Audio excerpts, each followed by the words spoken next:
فيقول هاؤم اقرءوا كتابيه إني ظننت أني ملاق حسابيه فهو في عيشة راضية في جنة عالية قطوفها دانية كلوا واشربوا هنيئا بما أسلفتم في الأيام الخالية صدق الله العظيم۔ میرے محترم بزرگوں اور عزیز ساتھیوں، اس دنیا کے اندر ہمارا آنا کس لیے ہوا ہے؟ جس لیے ہوا ہے اسی کام کے اندر ہم لگے ہوئے ہیں یا ہم دوسری طرف جا رہے ہیں؟ اس بارے میں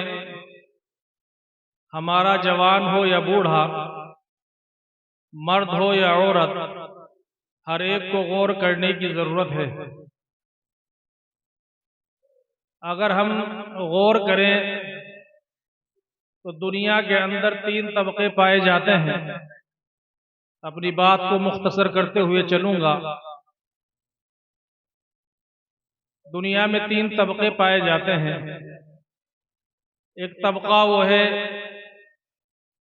جس کو صبح اٹھنے کے بعد یہ فکر پیدا ہوتی ہے کہ مجھے اپنا پیٹ بھرنا ہے اور اپنے بچوں کا بھرنا ہے۔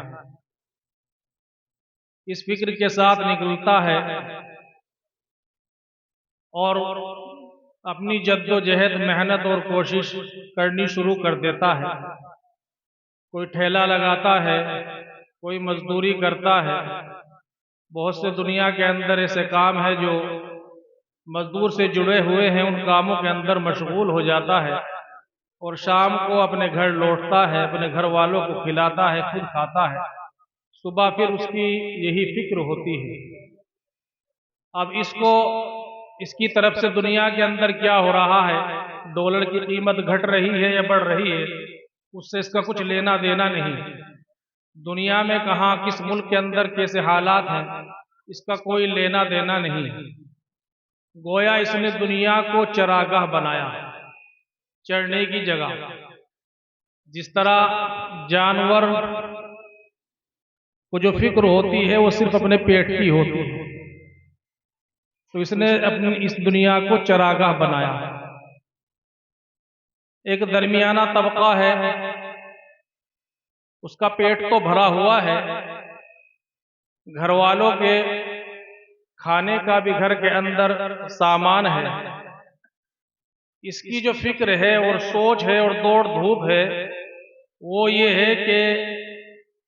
میں کس طریقے سے اپنی زندگی کو آرام دہ بناؤں اور اپنے گھر والوں کو آرام فراہم کرنے کی کوشش کروں۔ اس کی یہ بھاگ دوڑ رہتی ہے۔ کچا گھر ہے تو پکا بنانے کی فکر رہتی ہے، ایک منزل ہے تو 2 منزل بنانے کی فکر رہتی ہے۔ گھر میں اگر مسالہ ہاتھ سے پیسا جا رہا ہے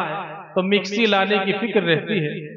گھر میں بیڈ ہے تو ڈبل بیڈ لانے کی فکر رہتی ہے۔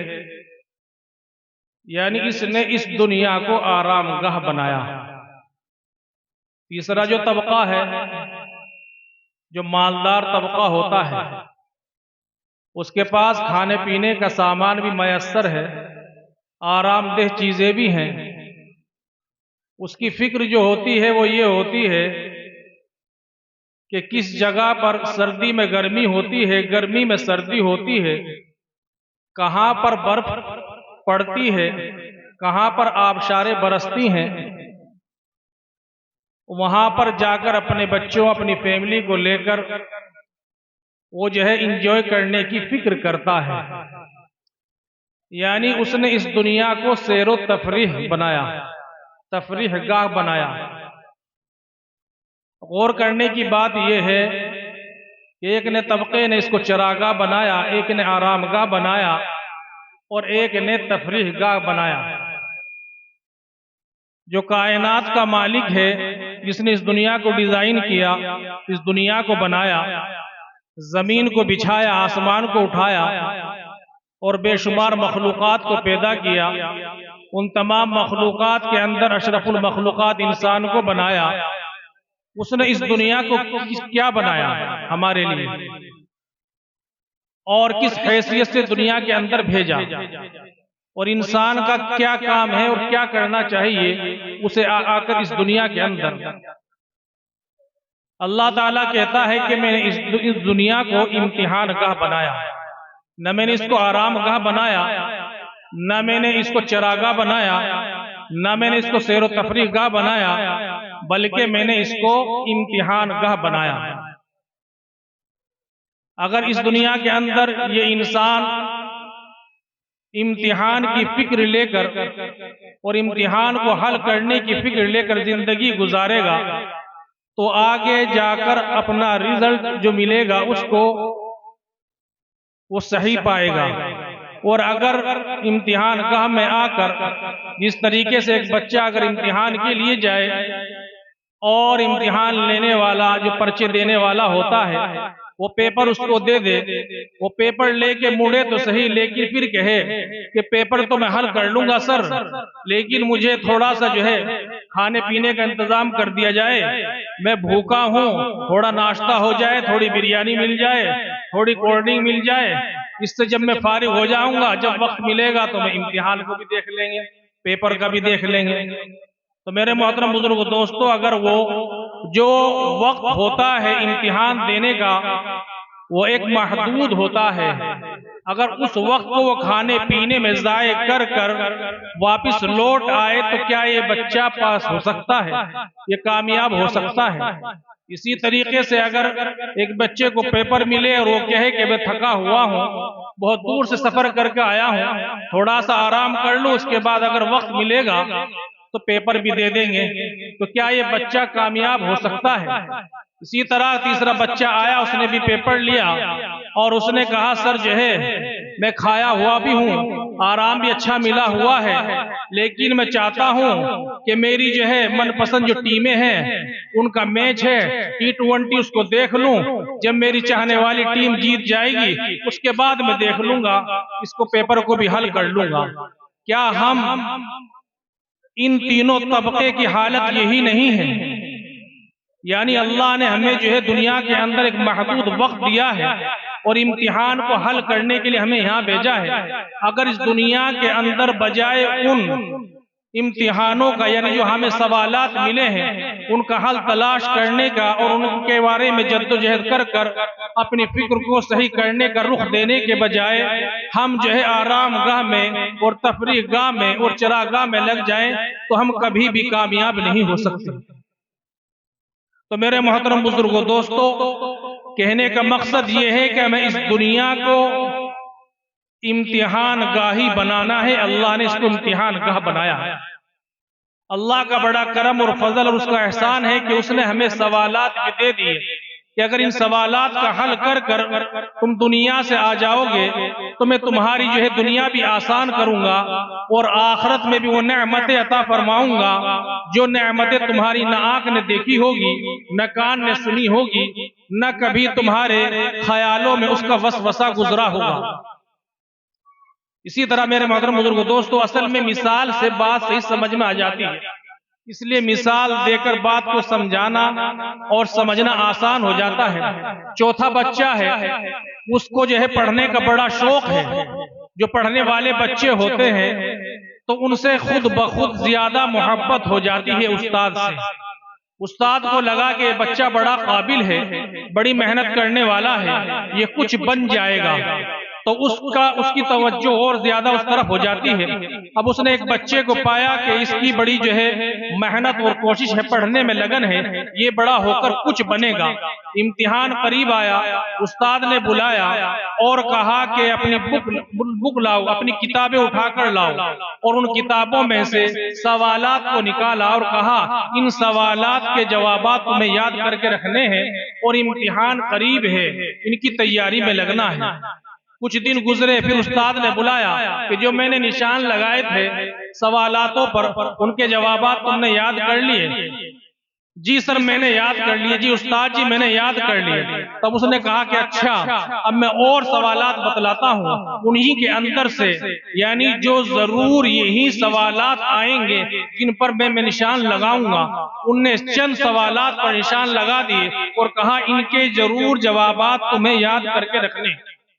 تو اس بچے کو جب اس نے استاد نے یہ کہا کہ یہی سوالات تمہیں ضرور یاد کرنے ہیں، یہ بہت جو ہے امپورٹنٹ ہے سوال، جب اس کی طرف سے استاد کی طرف سے یہ بات اس نے سنی تو اسے یقین ہو گیا کہ لگتا ہے میرے استاد نے ہی پیپر بنایا ہے، یہ سوالات ضرور آئیں گے۔ اس نے ان پر محنت کرنی شروع کر دی، اور جب وہ امتحان کے لیے ایگزام روم کے اندر گیا اور وہاں پر جا کر اسے پیپر ملا، اور پیپر جب اس نے کھول کر دیکھا، اس پیپر کے اندر انہی سوالات کو پایا جو استاد نے اس کو یاد کرنے کے لیے کہا تھا، تو اس وقت اس کی زبان سے بیک وقت نکلا ہا مقرؤ کتابیہ، ہا مقرؤ کتابیہ۔ تو ایسے ہی میرے محترم بزرگوں دوستو، جب قیامت کا دن ہوگا، محشر کا دن ہوگا، اور یہ نامہ اعمال بکھیر دیے جائیں گے، نامہ اعمال جب ہاتھ میں آئے گا اور اس کا نامہ اعمال تانے ہاتھ میں مل جائے گا، جو اس بات کی علامت و نشانی ہوگی کہ یہ شخص جنتی ہے، تو اس وقت اس کی جو زبان سے نعرہ نکلے گا جو قرآن نے نقل کیا ہے، ہا مقرؤ کتابیہ، پڑھو میری کتاب، پڑھو میرا نامہ اعمال، انی ظننت انی ملاق حسابیہ، میں سمجھتا تھا، سوچتا تھا کہ مجھے جو ہے ایک دن حساب دینا ہے۔ جس طرح وہ بچہ ایگزام روم کے اندر جا کر جب اس کے سامنے پیپر آیا، اس نے کھول کر دیکھا اور کہا کہ ہاں میں جان گیا تھا جب مجھے استاد نے نصیحت کی تھی کہ یہ سوالات آنے ہیں۔ تو اسی طریقے سے میرے محترم بزرگوں دوستو، ہم بھی اگر نامہ اعمال ہمارے داہنے ہاتھ میں آ گیا اور ہم نے یہاں پر دنیا کے اندر اس کی تیاری کرتے ہوئے زندگی گزاری، تو یہ نعرہ اتنا پیارا بڑا نعرہ ہوگا اور خوشی کا نعرہ ہوگا، ہر ایک جو ہے اس کے نعرے کو تڑپ اٹھے گا کہ کاش میں بھی اس کی فہرست میں ہوتا۔ تو آگے پھر جو ہے کہے گا انی ظننت انی ملاق حسابیہ، میں تیاری کرتا رہا، میں ان سوالات کے جوابات ڈھونڈتا رہا، میں نے اپنی اس زندگی کو، جب مجھے اللہ تعالیٰ نے امتحان کے لیے دنیا کے اندر بھیجا تھا، اس کو میں نے ضائع نہیں کیا، اپنی زندگی کو میں نے جو ہے اللہ کے حکم کے مطابق نبی کے طریقے پر گزارنے کی فکر کی، اسی لیے میں آج کامیاب ہو رہا ہوں۔ اور اللہ کی طرف سے چنانچہ اس کے لیے ہوگا فَهُوَ فِي عِيشَةٍ رَاضِيَةٍ، جا جنت کے اندر اپنی من پسند عیش کی زندگی گزار۔ انی ظننت انی ملاق حسابیہ فَهُوَ فِي عِيشَةٍ رَاضِيَةٍ فِي جَنَّةٍ عَالِيَةٍ، اس کو جنت ایسی عالی شان دی جائے گی، قُطُوفُهَا دَانِیَةٌ، جس کے جو ہے پھل جھکے ہوئے ہوں گے۔ کُلُوا وَاشْرَبُوا ہَنِیئًا بِمَا أَسْلَفْتُمْ فِی الْأَیَّامِ الْخَالِیَّہ، کھاؤ پیو، اس کے بدلے میں جو زندگی تم گزار کر آئے ہو، وہ زندگی تم نے اللہ کے حکم کے مطابق اور نبی کریم صلی اللہ علیہ وسلم کی محبت میں گزاری تھی، اس لیے تمہیں اس کے بدلے میں یہاں یہ سب کچھ انعامات مل رہے ہیں۔ تو میرے محترم بزرگ دوستو، ہمیں جو گھڑیاں ملی ہیں، دنیا کی جو زندگی ملی ہے، یہ بہت محدود زندگی ہے، اور یہ زندگی اتنی جو ہے قیمتی زندگی ہے، اسی کی بنیاد پر آگے ہمیں کامیاب اور ناکام ہونا ہے۔ اگر اس زندگی کو غفلت کے ساتھ گزار دیا تو میرے محترم بزرگوں دوستو، وہاں کا جو ہے پچھتانا کسی کام نہیں آئے گا۔ اس لیے ہمیں بیدار ہونا ہے، اپنی ذات کی طرف سے بھی، اپنے بچوں کی طرف سے بھی، کہ ہماری اپنے خود کی زندگی کے اندر بھی دین کس طریقے سے آ جائے، میرے گھر والوں کی زندگی میں دین کیسے آ جائے، میرے گھر کے اندر دین کا ماحول کس طرح زندہ ہو جائے، اسی کی محنت اور فکریں ہوتی ہیں، اسی کا ماحول دیا جاتا ہے ان مدارسوں سے، بچوں کی جو ہے اسی لیے تربیت کی جاتی ہے، بچوں کو پڑھا کر اور لکھا کر مدارسوں کے اندر داخل کر کر، تاکہ ان کی آنے والی جو زندگی ہے وہ کامیاب ہو جائے۔ افسوس اور صد افسوس میرے محترم بزرگوں دوستو، آج ہمیں جو اگر واقعی ہماری زندگی 60-70 سالہ ہو جائے، اس کے بارے میں تو اتنی فکر ہے کہ انسان جو ہے کالجوں کے اندر، اسکولوں کے اندر 20-25 سال اپنے ضائع کر دیتا ہے، اور پھر اس کے بعد میں کوئی گارنٹی نہیں کامیاب ہوگا یا ناکام ہوگا۔ لیکن میرے محترم بزرگوں دوستو، مرنے کے بعد کی جو زندگی ہے، اس کے بارے میں یہ فکر نہیں ہوتی کہ میرا بچہ مرنے کے بعد کامیابی کس طرح حاصل کر سکتا ہے۔ اگر یہ فکر ہم نے میرے محترم بزرگوں دوستو یہی دنیا کے اندر لی ہوگی اور اس فکر کو اپنے دل و دماغ کے اندر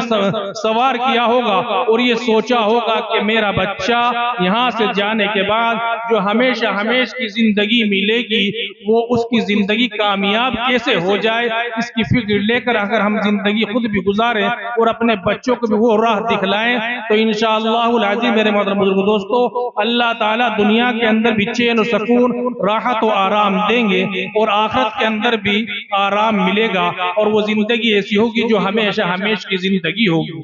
لیکن یہی ہمیں اپنے ان مسئلوں کا اس امتحان کو حل کرنا ہوگا۔ میرے محترم بزرگوں دوستو جس طریقے سے بچے جب پیپر دینے کے لیے جاتا ہے وہاں پیپر دینے کے بعد اسے کاپی ملتی ہے، اس کو آئیڈیا ہو جاتا ہے، وہ دیکھ لیتا ہے آ کر کہ جو میں پیپر دیکھ آیا ہوں کہ وہ صحیح گیا ہے یا غلط گیا ہے، وہ ملا کر دیکھ لیتا ہے کہ میں نے اس کے جوابات صحیح لکھے ہیں یا نہیں لکھے ہیں۔ اسی طریقے سے جب مرنے کے بعد انسان قبر کے اندر چلا جاتا ہے اور منکر نکیر اس سے سوالات اور جوابات ہوتے ہیں، وہاں پر اگر یہ ان سوالات میں ثابت قدم رہتا ہے تو اس کو پتہ چل جاتا ہے کہ جو آگے کی منزلیں ہیں تیری وہ آسان ہیں، وہ تیری جو منزلیں ہیں وہ آسان ہونے والی ہیں اور تجھے ٹھکانہ جنت الفردوس ملنے والا ہے۔ تو اسی طرح میرے محترم بزرگوں دوستو جب یہ انسان جب جو قبر کے اندر جا کر اسے سوال ہوگا من رب کا تیرا رب کون ہے، اگر اس نے دنیا کے اندر واقعی دنیا کے اندر اللہ کو رب مانا ہوگا اور رب مان کر زندگی گزاری ہوگی، نہ کہ یہ دنیا کو کمانے کے چکر میں حرام و حلال کی تمیز کو چھوڑ دیا ہوگا بلکہ شریعت کے حدود میں رہ کر رزق روزی کو حاصل کیا ہوگا اور بچوں کی پرورش کی ہوگی، تو پھر بڑی آسانی کے ساتھ وہاں پر یہ جواب دے دے گا کہ میرا رب ربی اللہ، میرا رب اللہ ہے۔ اب آپ سوچ رہے ہوں گے کہ ہمیں تو پتہ چل گیا من ربو کا، اس کے جواب میں کہنا کہ رب میرا اللہ ہے۔ نہیں میرے محترم بزرگوں دوستو وہاں رٹا رٹایا جواب نہیں چلے گا، وہاں وہ نکلے گا جو دل میں ہوگا، وہاں وہ نکلے گا اس دنیا کے اندر اپنے عمل سے کیا ہوگا، وہاں وہ نکلے گا اگر ہاتھوں کو ہم نے صحیح استعمال کیا ہوگا، شریعت کے حدود میں رہ کر کیا ہوگا، اپنے دل و دماغ کو شریعت کے حدود میں استعمال کیا ہوگا، اپنے پاؤں کو شریعت کے حدود میں رہ کر استعمال کیا ہوگا، تبھی وہاں کہے گا کہ میرا رب اللہ ہے۔ نہیں تو میرے محترم بزرگوں دوستو زبان پر رٹا رٹایا مثال دیتے ہیں، کتابوں کے اندر لکھا ہے کہ کسی نے ایک طوطا پالا اور اس طوطے کو جو ہے وہ غیر مسلم تھا پالنے والا، اس نے رام رام اس کو رٹایا، اسے باہر جانے کی ضرورت پیش آئی تو پڑوسی مسلمان تھا، اس نے اپنے طوطے کو اس کو دے دیا، کہا کہ میں آ کر لے لوں گا، اس کی جو ہے کھانے پلانے کا دھیان رکھنا، خیر خبر رکھنا۔ اب کچھ دن جو ہے مسلمان کے پاس طوطا رہا، جب وہ صبح کو رام رام کرتا تو اس کو مسلمان کو بڑا عجیب سا لگتا، اس نے اس کو جو ہے لا الہ الا اللہ کہنا سکھلا دیا۔